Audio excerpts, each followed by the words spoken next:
Hello, my name is Frederick Banker, and tonight I wanted to talk about Sanae Takaichi, who is now the favorite to become Prime Minister of Japan and has now been voted leader of the Liberal Democrat Party in Japan, the biggest political party in the country. Now, Sanae Takaichi has been critical about China's militarism and the overall economic influence that China has had on the Japanese economy, and so she wants to move forward with the policies of Shinzo Abe, who was also very critical of China and their policies, especially in the military and economy.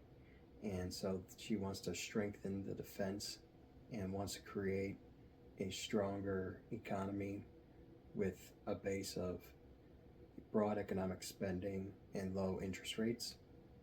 She's also been critical of immigration and tourism in Japan and wants to create a so-called command center to monitor related problems to immigrants and tourists in Japan. And it's going to be quite interesting to see how that's going to be handled, given how small the number of immigrants there are in Japan. But the problem with tourists and mainly the misconduct of some of these tourists has caused major problems that have created international news, and it's going to be interesting to see how that's going to be handled by this command center. Now, I do agree that we need to be careful of China and what they have been doing with their military and their economy in their attempt to establish a hegemony in the South China Sea and the overall Indo-Pacific.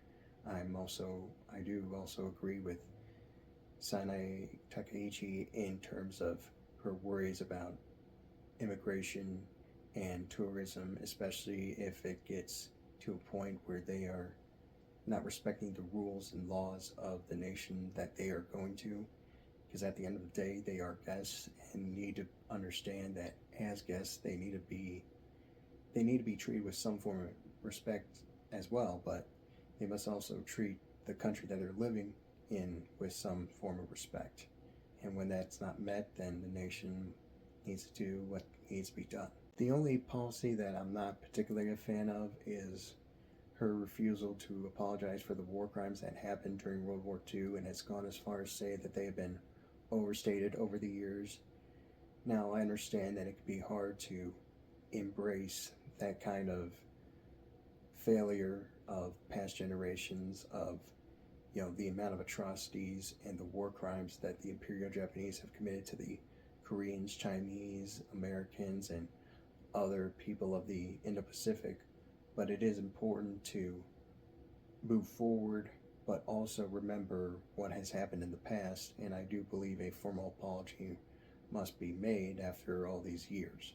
Now, she is expected to become the next prime minister. However, she needs to go through the national diet or parliament in Japan so that she can become the next prime minister, and that's supposed to happen in the next overcoming weeks. If she does get into the president or the prime ministry, then it will be very good in terms of the Quad alliance between America, Japan, Australia, and India, given that it's more or less a way for these nations to subtly contain China without making a formal statement of containing China. Not only that, but I do think that she will help strengthen the bond between America and Japan and the other Quad nations, and could help move other nations forward into the alliance. But we'll have to see how that'll go, and we'll have to see how her administration goes over the next couple of years. But no matter what, I do hope for the best for the nation, and I do hope for the best for the next prime minister, whether it be Sanae Takaichi or any other candidate. And I do hope that the nation of Japan and the region of the South China Sea can prosper with the rest of the world. Hope you have a wonderful night and stay blessed.